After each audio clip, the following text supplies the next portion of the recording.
Doctor দেখেন তো ওর কি হয়েছে, সুযোগ পাইলেই খালি কিস করে। এটা তো খুব ভালো কথা, আপনারে কিস করে। আপনারে কিস করবে না তো পাশের বাড়ির ভাবিরে কিস করবে? আরে ডাক্তার, পাশের বাড়ির ভাবিরেই তো কিস করে, তার জন্যই তো আপনার কাছে নিয়ে আসছি। ও মাই গড, বলেন কি? তা কখন কখন কিস করে সেটা কি জানেন? ডাক্তার তখনই কিস করে যখন আমার জামাই বাসায় থাকে না।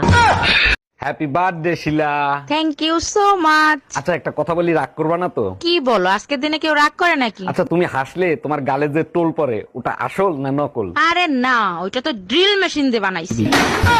2 বছর পার হয়ে গেছে, তুই এখনো ওর অপেক্ষায় বসে আছিস? ও তোরে ভুলে গেছে? এটা তোর ভুল ধারণা, ও কোনোদিনও আমারে বলে নাই। কাল রাতেও ওর মেসেজ আইছে। বলিস কি, তাই নাকি? তা কি মেসেজ করছে? ছেলে হইছে, নাম কি রাখবো? তোমার কোনো কিছু নিয়ে মাথা ব্যথা নাই, আমার বোনটার যে বিয়ে হচ্ছে না সেই খেয়াল কি তোমার আছে? তোমার বোনের বিয়ে হচ্ছে না তো আমি কি করব? এখন কি তোমার বোনকে আমি বিয়ে করব? বাজে কথা বইলো না, তোমার ভাই বাহারকে বলো আমার বোনের সাথে প্রেম করতে। বাহ, চমৎকার প্ল্যান করছো। এখন আমার ভাইয়ের গলায় তোমার বোনকে ঝুলাইতে চাও? আরে না, বাহার যার সাথে প্রেম করতে যায় তার বিয়ে হয়ে যায়। ম্যাডাম, প্রধানমন্ত্রীর সাথে দেখা করার পর আপনার অনুভূতি কি? I want to thank প্রধানমন্ত্রী from my heart. বুঝতে পারছি। আচ্ছা, দেশের উন্নয়নের জন্য প্রধানমন্ত্রীর সাথে কি বললেন? 1600 square mile of কাঁচা রাস্তা। আমি শুধু তোমারে সহ্য করলাম, আমি চাইলে তোমার থেকে ভালো ছেলের সাথে সম্পর্ক করতে পারতাম। আমি ছাড়া তোমাকে কেউ করতে পারবে না কাবু, তোমাকে অনেক ভালোবাসি। আচ্ছা শোনো, তোমার দেয়ালে বেনারসি শাড়ি ঝুলানো দেখলাম, ওগুলো কাদের? আগের 3 বোর 3 খান শাড়ি, ওরা গরম একদম সহ্য করতে পারতো না, হিট স্ট্রোক করে মারা গেছে। তুমি একটু সাবধানে থাকো। তুমি একদম টেনশন নিও না, এরপরে বেনারসি না শেরওয়ানি টাঙানো থাকবে। দেখো, অযথা সন্দেহ করবে না, এইসব আমি একদম পছন্দ করি না। তা করবো কে? তুমি দুনিয়ার নাং বাতান নিয়ে থাকবা আর আমি কইলেই দোষ। তোমার যন্ত্রণায় দেখবে একদিন আমি কুমায় চলে যাব। কোমায় প্রেম করতে সুবিধা হবে? শুনছি ওইখানে নাকি কেউ ডিস্টার্ব করে না। আমি তোমার সংসার আর করবো না, তোমার বাবা মারে খবর দাও। আরে এত রাগ করতেছো কেন? তোমার সমস্যা কি সেটা তো বলবা। আমি কি রান্না বান্নার থাল বাসন ধরার জন্য তোমার বিয়ে করছিলাম? ঠিক আছে, কাজের মহিলাকে আসতে না করে দেবো, ঝাড়ু দেওয়া আর ঘর মোছার কাজ তুমি করবে। এবার খুশি তো? অরুণ বেবি, কি হয়েছে তোমার? মন খারাপ কেন সোনা? জানো, আজকে ব্যাংকে ব্যাংক ডাকাতি হয়েছে, দুজনে গুলি করে মেরে ফেলাইছে। বলো কি? গুলি করে মারছে কেন? কি করছে তারা?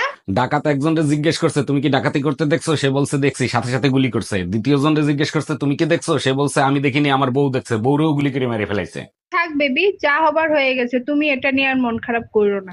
আরে ওর জন্য না, সকালে তো তুমিও যাইতে চাইছিলা, তোমার যে ক্যান নিলাম না তার জন্য মন খারাপ। অরুণ ভাই, ইনকাম ট্যাক্স থেকে লোক আসতেছে, আপনার ঘরে কোনো কালাধন থাকলে সরিয়ে ফেলেন। ভাবি, ঘরে তো কোনো কালাধন নাই, এক কাজ করি, আমি ঘরের থেকে পালায়ে যাই। আরে ভাই, আপনার ঘরে যখন কোনো কালাধন নাই তাহলে আপনি কেন পালাবেন? আরে ভাবি, কালাধন তো আমার সাথেই আছে, ওটা যদি নিয়ে যায় তাহলে আমার কি হবে? এই তোমার চাচাতো ভাই আবুল আছে না, চাচা তার হাত কাইটে ফালাই দিছে। বলো কি? সর্বনাশ! তা চাচা আবুলের হাত কেটে ফেলাইছে কেন? আবুল ভাই চাচারে মোটরসাইকেল কিনে দিতে বলছিল, তার জন্য। 1 মিনিট। হ্যালো আবুল, খবরদার ভুলেও চাচার কাছে বিয়ে করতে চাইস না, তাইলে কিন্তু মেশিন গুড়া দিয়ে কেটে ফেলাবে। এই জানো তোমাকে আমি কেন বিয়ে করছি? না বললে জানবো কি করে কেন বিয়ে করছিলা? আমার জানার ইচ্ছে ছিল তুমি কত বড় গাধা। এর জন্য বিয়ে করার কি দরকার ছিল? যেদিন তোমারে দেখতে গেছি সেদিনই তো বোঝা উচিত ছিল। তার মানে বড় গাধা আমি ছিলাম? এই কই, তুমি 1 কাপ চা খাওয়াবা? দুধ নাই, কালকে থেকে দুধ আনতে বলতেছি, আনছো? আরে বাবা, পাশের বাড়ির ভাবির কাছ থেকে 1 কাপ দুধ নিয়ে আসো। ভাবির কাছে গেছিলাম, তার কাছে ও দুধ নাই। শালির বিটি কত বড় মিথ্যে কথা বলে! সকালেই আমি 2 লিটার দুধ কিনে এনে দিছি। কয় লিটার কিনে দিছো? টুম্পা, এই গরমের ভিতরে এইখানে বসে রয়েছো কেন? চলো ছাদে যাই, ছাদে যাই ঠান্ডা হাওয়া খেয়ে আসি। তুমি যাও তো, আমাকে বিরক্ত করো না, একদম ভালো লাগতেছে না। আরে বাবা, তার জন্যই তো বলতেছি ছাদে চলো, ছাদে যাই ঠান্ডা হাওয়া খেয়ে আসি, ভালো লাগবে। এই মাত্র খেয়ে উঠছি, আমার পেটে 1 ফোঁটা জায়গা নেই, তুমি যে খাও। দেখো, আমি প্রতিদিন চুপি চুপি তোমার সাথে দেখা করতে পারবো না, বাসায় জেনে গেলে সর্বনাশ হয়ে যাবে। তুমি জানো না, তোমারে একদিন না দেখতে পারলে আমার ভালো লাগে না। গরমে কাজ করতে করতে জান বের হয়ে যায়, আর এই বেটা শুধু কাজ বাড়াবে। কতবার বলছি যে জিনিস যেখান থেকে বের করবা সেখানেই রেখে আসবা। এই, তোমার আর কাজ করতে হবে না, তাড়াতাড়ি ব্যাগ গুছাও, তোমার বাপের বাড়ি রেখে আসি। বলো কি? তাই নাকি? হঠাৎ আমার উপর এত দয়া, কাহিনী কি? তুমিই তো বলছো যে জিনিস যেখান থেকে আনবো সেইখানেই রেখে আসবো, আগে তোরে দিয়ে শুরু করি।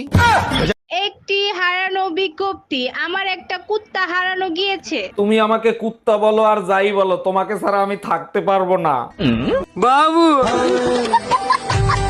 এই সংসারের ঘানি টানতে টানতেই আমার জীবন শেষ হয়ে যাবে, কেউ আমার কোনো কথা শোনে না। সারাদিন মুখ চালাইতে থাকো, তোমার কথা কে শুনবে? একটু মুখ চালানো বন্ধ করবা, দেখবা তোমার কথা সবাই শুনবে। আমি মুখ চালাই দেখেই এখনো তোর সংসার টিকে আছে, যেদিন বন্ধ করে দেব না তোর সংসার আর তোরা বরবাদ হয়ে যাবি। ও ভাই, তুই মুখ চালানো বন্ধ কর, আমরা বরবাদ হইতে চাই। অরুণ ভাই, গরমে তো সবাই পাগল হয়ে গেল, তবুও তো গরম কমে না। আরে ভাবি, জ্যৈষ্ঠ মাসে গরম তো পড়বেই, তা না হলে ফলগুলো পাকবে কি করে? আর কবে কমবে? জ্যৈষ্ঠ মাস শেষ হয়ে গেছে, আষাঢ় মাস শুরু হয়ে গেছে। বলেন কি, জ্যৈষ্ঠ মাস চলে গেছে? তাইলে আমার মনে হয় জ্যৈষ্ঠের দজ্জাল বউরে ফেলাইতে গেছে। আরে ভাবি, এই অসময়ে গোসল করতে যাচ্ছেন, কাহিনী কি? অরুণ ভাই সবকিছুতে কাহিনী খুঁজতে যায় না, কি গরম পড়ছে দেখছেন, তাই গোসল করতে যাচ্ছি। সরি ভাবি, কিছু মনে করেন না, আমার ভুল ধারণাটা ভেঙে দেওয়ার জন্য আপনাকে ধন্যবাদ। মিতু, তয়লাটা দাও, আগে আমি গোসল করব, তারপর তুমি গোসল করে নিও। এ কি হয়েছে, এত দেরি হলো কেন? আর বইলো না, আমাদের গলিতে যে একটা কুত্তা আছে না। হ্যাঁ বলো, কি হয়েছে? আরে আমাদের গলিতে যে খুজলিওয়ালা কুত্তা আছে না। আম্মা, তোমারে 1 মিনিট পরে ফোন দেই, আগে কুত্তার কথাটা শুনে নেই। তোমার কোনো কিছু নিয়ে মাথা ব্যথা নাই, আমার বোনটার যে বিয়ে হচ্ছে না সেই খেয়াল কি তোমার আছে? তোমার বোনের বিয়ে হচ্ছে না তো আমি কি করব? এখন কি তোমার বোনকে আমি বিয়ে করব? বাজে কথা বইলো না, তোমার ভাই বাহারকে বলো আমার বোনের সাথে প্রেম করতে। বাহ, চমৎকার প্ল্যান করছো। এখন আমার ভাইয়ের গলায় তোমার বোনকে ঝুলাইতে চাও? আরে না, বাহার যার সাথে প্রেম করতে যায় তার বিয়ে হয়ে যায়।